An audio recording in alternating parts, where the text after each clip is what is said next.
ಎಲ್ಲರಿಗೂ ನಮಸ್ಕಾರ ಸ್ನೇಹಿತರೆ, ಇಂದಿನ ಪ್ರಮುಖ ಸುದ್ದಿಗಳಿಗೆ ಸ್ವಾಗತ. ಬಿಪಿಎಲ್ ಮತ್ತು ರೇಷನ್ ಕಾರ್ಡ್ ಹೊಂದಿದವರಿಗೆ ಸೂಪರ್ ಘೋಷಣೆ ಬಂದಿದೆ. ಗೃಹಲಕ್ಷ್ಮಿ ಯೋಜನೆಯ ಹೊಸ ಕಂತು ಬಿಡುಗಡೆಯ ಕುರಿತು ಮಹತ್ವದ ಮಾಹಿತಿ. ರೈತರ ಸಾಲ ಮನ್ನಾ ಹೊಸ ಬೆಳವಣಿಗೆ. ರೈತರಿಗೆ ಡಿಕೆ ಶಿವಕುಮಾರ್ ಅವರಿಂದ ದೊಡ್ಡ ಮಾಹಿತಿ. ಜೊತೆಗೆ ಚಿನ್ನ ಮತ್ತು ಬೆಳ್ಳಿ ದರದ ಇಂದಿನ ಬಿಗ್ ಅಪ್ಡೇಟ್ ನೋಡೋಣ. ಈ ಎಲ್ಲಾ ಪ್ರಮುಖ ಮಾಹಿತಿಗಳ ಸಂಪೂರ್ಣವಾದ ವಿವರ ನೋಡೋಣ. ಈ ಒಂದು ವಿಡಿಯೋನ ಪೂರ್ತಿಯಾಗಿ ನೋಡಿ. ಮಾಹಿತಿ ಇಷ್ಟವಾದಲ್ಲಿ ಲೈಕ್ ಮತ್ತು ಶೇರ್ ಮಾಡಿಕೊಳ್ಳಿ. ಹಾಗಾದ್ರೆ ಬನ್ನಿ ವೀಕ್ಷಕರೇ, ಮೊದಲನೆಯ ಒಂದು ಟಾಪ್ ಅಪ್ಡೇಟ್ ಏನೆಂದು ನೋಡೋಣ. ಗೃಹಲಕ್ಷ್ಮಿ ಯೋಜನೆಯ ಅಡಿಯಲ್ಲಿ ದೊಡ್ಡ ಅಪ್ಡೇಟ್ ಆಗಿದೆ. ಇದೀಗ ಬರ್ತಿರ್ತಕ್ಕಂತಹ ಒಂದು ಮಹತ್ವದ ಘೋಷಣೆಯಾಗಿದೆ. ಈಗಾಗಲೇ ಕಾಂಗ್ರೆಸ್ ಸರ್ಕಾರವು ಗ್ಯಾರಂಟಿ ಅಂದರೆ ಗೃಹಲಕ್ಷ್ಮಿ ಗ್ಯಾರಂಟಿ ಯೋಜನೆಯ ಮೂಲಕ ಮಹಿಳೆಯರ ಖಾತೆಗೆ ಪ್ರತಿ ತಿಂಗಳು 2,000 ರೂಪಾಯಿ ಹಣ ವರ್ಗಾವಣೆ ಮಾಡಲಾಗುತ್ತಿದೆ. ಇದೀಗ ಮಹಿಳೆಯರು ಹೊಸ ಕಂತಿನ ನಿರೀಕ್ಷೆಯಲ್ಲಿದ್ದಾರೆ. ಹೌದು ವೀಕ್ಷಕರೇ, ಇದರ ಕುರಿತು ಯಾವಾಗ ಮಹಿಳೆಯರ ಖಾತೆಗೆ ಹಣ ವರ್ಗಾವಣೆಯಾಗಲಿದೆ ಹಾಗೂ ಯಾವೆಲ್ಲ ಜಿಲ್ಲೆಗಳಿಗೆ ಮೊದಲನೇ ಹಂತದಲ್ಲಿ ಹಣ ವರ್ಗಾವಣೆಯಾಗಲಿದೆ ಎಂಬ ಸಂಪೂರ್ಣವಾದ ಮಾಹಿತಿ ನೋಡೋಣ. ಅದಕ್ಕೂ ಮೊದಲು ಈಗ ಗೃಹಲಕ್ಷ್ಮಿ ಯೋಜನೆಯ ಅಡಿಯಲ್ಲಿ ಮರು ನೋಂದಣಿಯ ಕುರಿತು ಮತ್ತೊಂದು ಮಹತ್ವದ ಮಾಹಿತಿ ಬಂದಿದೆ. ಗೃಹಲಕ್ಷ್ಮಿ ಯೋಜನೆಯ ಅಡಿಯಲ್ಲಿ ಮರು ನೋಂದಣಿ ಶೀಘ್ರದಲ್ಲೇ ಪ್ರಾರಂಭವಾಗಲಿದ್ದು ಎಲ್ಲ ಮಹಿಳೆಯರ ಹತ್ತಿರ ಈಗ ವೋಟರ್ ಐಡಿ ಇರುವುದು ಕಡ್ಡಾಯವಾಗಿದೆ.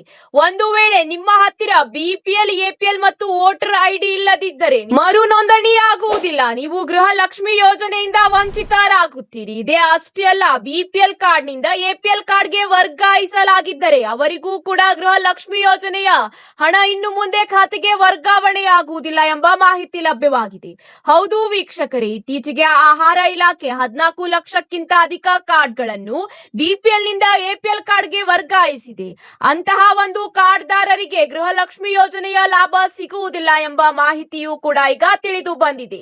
ಇದೇ ಅಷ್ಟೇ ಅಲ್ಲ, ಇನ್ನು ಕೆಲವು ಫಲಾನುಭವಿಗಳು ಅರ್ಹತೆ ಇದ್ದರೂ ಕೂಡ ಖಾತೆಗೆ ಹಣ ವರ್ಗಾವಣೆಯಾಗಿಲ್ಲ. ಇದಕ್ಕೆ ಈಗ ಮಹತ್ವದ ಮಾಹಿತಿ ತಿಳಿದು ಬಂದಿದ್ದು, ಒಂದಕ್ಕಿಂತ ಹೆಚ್ಚು ಬ್ಯಾಂಕ್ ಖಾತೆಗಳನ್ನು ಹೊಂದಿರುವ ಫಲಾನುಭವಿಗಳು ತಮ್ಮ ಬ್ಯಾಂಕ್ ಖಾತೆಗೆ ಆಧಾರ್ ಜೋಡಣೆ ಮಾಡಿಸಬೇಕು.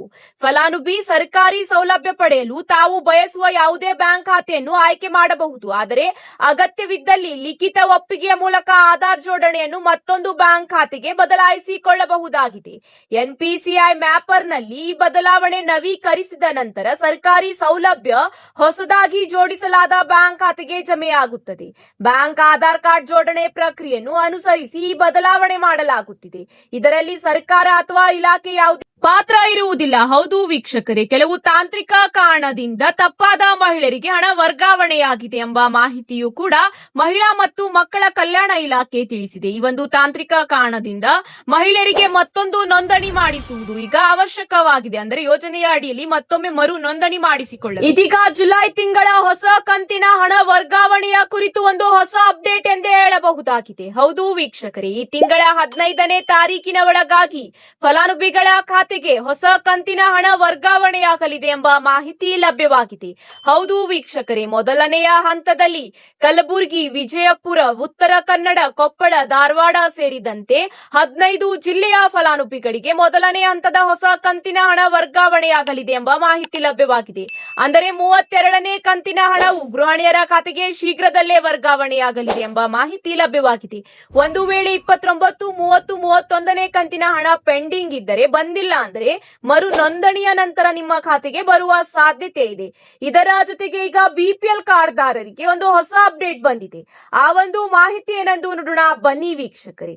ಬಿಪಿಎಲ್ ಮತ್ತು ಎಪಿಎಲ್ ಕಾರ್ಡ್ದಾರರಿಗೆ ಈಗ ಬಹು ದಿನಗಳಿಂದ ಕಾಯುತ್ತಿದ್ದ ಇಂದಿರಾ ಕಿಟ್ ಯೋಜನೆಯ ಕುರಿತು ಒಂದು ಹೊಸ ಮಾಹಿತಿ ಲಭ್ಯವಾಗಿದೆ. ಹೌದು ವೀಕ್ಷಕರೇ, ರಾಜ್ಯದ ಲಕ್ಷಾಂತರ ಪಡಿತರ ಚೀಟಿದಾರರಿಗೆ ಕರ್ನಾಟಕ ಸರ್ಕಾರ ಸಿಹಿ ಸುದ್ದಿ ನೀಡಿದೆ. ಅನ್ನಭಾಗ್ಯ ಯೋಜನೆಯ ಅಡಿಯಲ್ಲಿ ಅಕ್ಕಿಯ ಜೊತೆಗೆ ಇನ್ನು ಮುಂದೆ ಅಗತ್ಯ ವಸ್ತುಗಳನ್ನು ನೀಡಲು ಸಿದ್ಧತೆ ಈಗಾಗಲೇ ಮುಗಿದಿದೆ. ಅತಿ ಶೀಘ್ರದಲ್ಲೇ ಇಂದಿರಾ ಕಿಟ್ ವಿತರಣೆ ಆರಂಭವಾಗಲಿದೆ. ಹೌದು, ಆಹಾರ ಇಲಾಖೆ ಈಗ ಮಹತ್ವದ ಮಾಹಿತಿ ತಿಳಿಸಿದೆ. ಕೇವಲ ಅಕ್ಕಿಯನ್ನೇ ನಂಬಿಕೊಂಡಿದ್ದ ಬಡ ಮತ್ತು ಮಧ್ಯಮ ವರ್ಗದ ಜನರಿಗೆ ಈ ಒಂದು ಯೋಜನೆಯ ಅಡಿಯಲ್ಲಿ ಲಾಭವಾಗಲಿದೆ. ಹೌದು, ವಿಶೇಷ ಕಿಟ್ನಲ್ಲಿ ದಿನ ಬಳಕೆಯ ಪ್ರಮುಖ ವಸ್ತುಗಳಾದ ಸಕ್ಕರೆ, ಅಡುಗೆ ಎಣ್ಣೆ ಮತ್ತು ತೊಗರೆ ಬೇಳೆಯನ್ನು ನೀಡಲು ಸರ್ಕಾರ ನಿರ್ಧರಿಸಿದೆ. ಬೆಲೆ ಏರಿಕೆಯಿಂದ ತತ್ತರಿಸುವ ಜನ ಸಾಮಾನ್ಯರಿಗೆ ಈ ಒಂದು ಇಂದಿರಾ ಕಿಟ್ ಯೋಜನೆಯ ಲಾಭ ಸಿಗಲಿದೆ. ಪ್ರಸ್ತುತ ಲಭ್ಯವಿರುವ ಮಾಹಿತಿಯಂತೆ ರಾಜ್ಯದ ಬಿಪಿಎಲ್ ಮತ್ತು ಅಂತ್ಯೋದಯ ಪಡಿತರ ಚೀಟಿ ಹೊಂದಿರುವ ಕುಟುಂಬಗಳಿಗೆ ಈ ಕಿಟ್ ಲಭ್ಯವಾಗಲಿದೆ. ಪ್ರತಿ ತಿಂಗಳು ಪಡಿತರ ಅಂಗಡಿಗಳ ಮೂಲಕವೇ ಈ ಕಿಟ್ಗಳನ್ನು ವಿತರಿಸಲಾಗುವುದು. ಹೌದು ವೀಕ್ಷಕರೇ, ಪ್ರತಿ ಕುಟುಂಬಕ್ಕೆ ನಿಗದಿತ ಪ್ರಮಾಣದ ಎಣ್ಣೆ ಮತ್ತು ಬೇಳೆಯನ್ನು ಪ್ಯಾಕೆಟ್ ರೂಪದಲ್ಲಿ ನೀಡಲಾಗುತ್ತದೆ. ಹೌದು ವೀಕ್ಷಕರೇ, ಅಂದರೆ ಮುಂದಿನ ತಿಂಗಳಲ್ಲ, ಈ ತಿಂಗಳಿಂದಲೇ ಈ ಒಂದು ಇಂದಿರಾ ಕಿಟ್ ಯೋಜನೆಯ ಲಾಭ ಫಲಾನುಭವಿಗಳಿಗೆ ಸಿಗಲಿದೆ ಎಂಬ ಮಾಹಿತಿ ಲಭ್ಯವಾಗಿದೆ. ಈ ಕಿಟ್ ವಿತರಣೆಯಲ್ಲೂ ಯಾವುದೇ ಅಕ್ರಮ ನಡೆಯದಂತೆ ಎಚ್ಚರಿಕೆ ವಹಿಸಲಾಗುತ್ತಿದೆ. ಬಯೋಮೆಟ್ರಿಕ್ ಅಥವಾ ಇಕೆವೈಸಿ ಆಧಾರದ ಮೇಲೆ ಅರ್ಹ ಫಲಾನುಭವಿಗಳಿಗೆ ಮಾತ್ರ ಈ ಕಿಟ್ ಸಿಗುವಂತೆ ತಾಂತ್ರಿಕ ಕ್ರಮಗಳನ್ನು ಕೈಗೊಳ್ಳಲಾಗಿದೆ. ಸಾರ್ವಜನಿಕರು ತಮ್ಮ ಪಡಿತರ ಚೀಟಿ ಮತ್ತು ಆಧಾರ್ ಲಿಂಕ್ ಆಗಿರುವುದನ್ನು ಖಚಿತಪಡಿಸಿಕೊಳ್ಳಲು ಈಗ ಸೂಚನೆ ನೀಡಲಾಗಿದೆ. ಹೌದು ವೀಕ್ಷಕರೇ, ರಾಜ್ಯಾದ್ಯಂತ ಬಿಪಿಎಲ್ ಮತ್ತು ಎಪಿಎಲ್ ಕಾರ್ಡ್ ಹೊಂದಿರುವಂತಹ ಫಲಾನುಭವಿಗಳಿಗೆ ಈ ಒಂದು ಇಂದಿರಾ ಕಿಟ್ ಯೋಜನೆಯ ಲಾಭ ಸಿಗಲಿದೆ ಎಂಬ ಮಾಹಿತಿ ಲಭ್ಯವಾಗಿದೆ. ಇದರ ಜೊತೆಗೆ ಮುಂದಿನ ಒಂದು ಅಪ್ಡೇಟ್ ಏನಂದು ನೋಡೋಣ ಬನ್ನಿ ವೀಕ್ಷಕರೇ. ಮೊದಲನೆಯದಾಗಿ ಈಗ ರೈತರಿಗೆ ಡಿಕೆ ಶಿವಕುಮಾರ್ ಅವರಿಂದ ಮಹತ್ವದ ಮಾಹಿತಿ ಎಂದೇ ಹೇಳಬಹುದಾಗಿದೆ. ಮೊದಲನೆಯದಾಗಿ ದೇಶದಲ್ಲಿ ಈ ವರ್ಷ ತೀವ್ರ ಬರ ಪರಿಸ್ಥಿತಿ ಎದುರಾಗುವ ಸಾಧ್ಯತೆ ಇದೆ ಎಂಬ ಕೇಂದ್ರ ಸರ್ಕಾರದ ಮುನ್ಸೂಚನೆ ಹಿನ್ನೆಲೆಯಲ್ಲಿ ರಾಜ್ಯ ಸರ್ಕಾರ ಅಗತ್ಯದ ಮುನ್ನೆಚ್ಚರಿಕಾ ಕ್ರಮಗಳನ್ನು ಕೈಗೊಂಡಿದೆ ಎಂದು ಮುಖ್ಯಮಂತ್ರಿ ಡಿಕೆ ಶಿವಕುಮಾರ್ ಅವರು ತಿಳಿಸಿದ್ದಾರೆ. ಮುಂಬರುವ ದಿನಗಳಲ್ಲಿ ಸುರಿಯುವ ಮಳೆಯ ಪ್ರಮಾಣ ಮತ್ತು ಲಭ್ಯವಿರುವ ನೀರಿನ ಆಧಾರದ ಮೇಲೆ ರೈತರು ಬಿತ್ತನೆ ಕಾರ್ಯ ಕೈಗೊಳ್ಳುವಂತೆ ಅವರು ಮನವಿ ಮಾಡಿದ್ದಾರೆ. ಅಂದ್ರೆ ಡಿಕೆ ಶಿವಕುಮಾರ್ ಅವರು ರೈತರಿಗೆ ಮನವಿ ಮಾಡಿದ್ದಾರೆ. ರಾಜ್ಯದಲ್ಲಿ ಈ ವರ್ಷ ತೀವ್ರ ಬರ ಪರಿಸ್ಥಿತಿ ಎದುರಾಗುವ ಸಾಧ್ಯತೆ ಇರುವ ಹಿನ್ನೆಲೆಯಲ್ಲಿ ಮುಖ್ಯಮಂತ್ರಿ ಡಿಕೆ ಶಿವಕುಮಾರ್ ಅವರು ರೈತರಿಗೆ ಮಹತ್ವದ ಸಂದೇಶ ನೀಡಿದ್ದಾರೆ. ಜಲಾಶಯಗಳ ಒಳಹರಿವು ಕುಸಿದಿರುವ ಕಾರಣ ಮುಂಬರುವ ದಿನಗಳಲ್ಲಿ ಸುರಿಯುವ ಮಳೆಯನ್ನು ಆಧರಿಸಿ ಬಿತ್ತನೆ ಮಾಡುವಂತೆ ರೈತರಿಗೆ ಮನವಿ ಮಾಡಿದ್ದಾರೆ. ಹೌದು ವೀಕ್ಷಕರೇ, ಜೊತೆಗೆ ಜಲಾಶಯಗಳು ಸಮರ್ಪಕವಾಗಿ ಮುಂಬರುವವರೆಗೆ ಹೆಚ್ಚು ನೀರು ಅಗತ್ಯವಿರುವ ಬೆಳೆಗಳನ್ನು ಬೆಳೆಯದಂತೆ ಸಲಹೆ ಕೂಡ ರೈತರಿಗೆ ನೀಡಿದ್ದಾರೆ. ಬರ ಪರಿಸ್ಥಿತಿಯನ್ನು ಎದುರಿಸಲು ಸರ್ಕಾರ ಅಗತ್ಯ ಮುನ್ನೆಚ್ಚರಿಕಾ ಕ್ರಮಗಳನ್ನು ಕೈಗೊಂಡಿದೆ ಎಂಬ ಮಾಹಿತಿಯನ್ನು ಡಿಕೆ ಶಿವಕುಮಾರ್ ಅವರು ತಿಳಿಸಿದ್ದಾರೆ. ಇದೇ ಅಷ್ಟೇ ಅಲ್ಲ, ರೈತರು ಕೂಡ ಡಿಕೆ ಶಿವಕುಮಾರ್ ಅವರಿಗೆ ಕೆಲವು ಮನವಿ ಮಾಡಿದ್ದಾರೆ. ಹೌದು ವೀಕ್ಷಕರೇ, ಡಿಕೆ ಶಿವಕುಮಾರ್ ಅವರು ಮುಖ್ಯಮಂತ್ರಿಯಾಗಿ 1 ತಿಂಗಳು ಪೂರೈಸಿದ ನಂತರ ಈಗ ರೈತರು ಬೇಡಿಕೆ ಮಾಡಿದ್ದಾರೆ. ಸಾಲ ಸೂಲ ಮಾಡಿ ಬಿತ್ತನೆ ಮಾಡಿದ ರೈತರು ಸಂಕಷ್ಟಕ್ಕೆ ಸಿಲುಕಿದ್ದಾರೆ.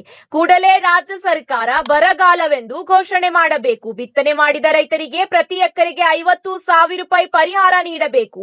ರೈತರ ಸಾಲವನ್ನು ಸಂಪೂರ್ಣವಾಗಿ ಮನ್ನಾ ಮಾಡಬೇಕು ಎಂಬ ಮಾಹಿತಿಯನ್ನು ಈಗ ಡಿಕೆ ಶಿವಕುಮಾರ್ ಅವರಿಗೆ ರೈತರು ತಿಳಿಸಿದ್ದಾರೆ. ಹೌದು ವೀಕ್ಷಕರೇ, ಈಗಾಗಲೇ ಡಿಕೆ ಶಿವಕುಮಾರ್ ಅವರು ಬರದ ಕುರಿತು ಮಾತನಾಡಿದ್ದಾರೆ. ಅತಿ ಶೀಘ್ರದಲ್ಲೇ ಬರಗಾಲದ ಕುರಿತು ರೈತರಿಗೆ ಡಿಕೆ ಶಿವಕುಮಾರ್ ಅವರು ಗುಡ್ ನ್ಯೂಸ್ ನೀಡಲಿದ್ದಾರೆ ಎಂಬ ಮಾಹಿತಿಯು ತಿಳಿದು ಬಂದಿದೆ. ಹೌದು ವೀಕ್ಷಕರೇ, ಬರಗಾಲದಿಂದ ತತ್ತರಿಸಿದ ರೈತರಿಗೆ ಸಾಲ ಮನ್ನದ ಜೊತೆಗೆ ಬಿತ್ತನೆ ಮಾಡಿದ ರೈತರಿಗೆ ಪ್ರತಿ ಎಕರೆಗೆ 50,000 ರೂಪಾಯಿ ಪರಿಹಾರ ನೀಡುತ್ತಾರಾ ಡಿಕೆ ಶಿವಕುಮಾರ್ ಎಂಬ ರೈತರು ಪ್ರಶ್ನೆ ಕೇಳಿದ್ದಾರೆ. ಇದರ ಜೊತೆಗೆ ಮುಂಬರುವ ದಿನಗಳಲ್ಲಿ ಬಹುತೇಕ ರೈತರಿಗೆ ಗುಡ್ ನ್ಯೂಸ್ ಸಿಗಲಿದೆ ಎಂಬ ಮಾಹಿತಿಯು ಕೂಡ ಲಭ್ಯವಾಗಿದೆ.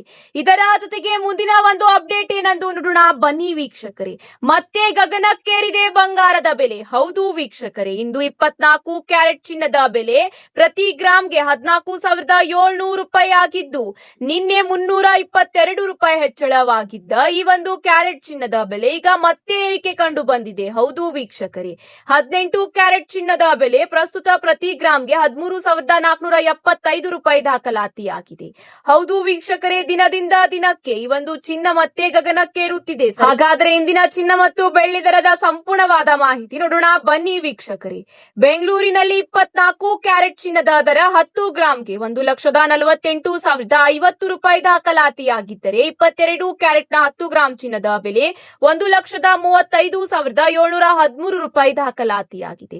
ಹೌದು ವೀಕ್ಷಕರೇ, ಇದೇ ಅಷ್ಟೇ ಅಲ್ಲ, ನವದೆಹಲಿಯಲ್ಲಿ 24 ಕ್ಯಾರೆಟ್ ಚಿನ್ನದ ದರ 10 ಗ್ರಾಂಗೆ 1,47,770 ರೂಪಾಯಿ ದಾಖಲಾತಿಯಾಗಿದ್ದರೆ ಮುಂಬೈನಲ್ಲಿ 10 ಗ್ರಾಂ 24 ಕ್ಯಾರೆಟ್ ಚಿನ್ನದ ಬೆಲೆ 1,47,990 ರೂಪಾಯಿ ದಾಖಲಾತಿಯಾಗಿದೆ.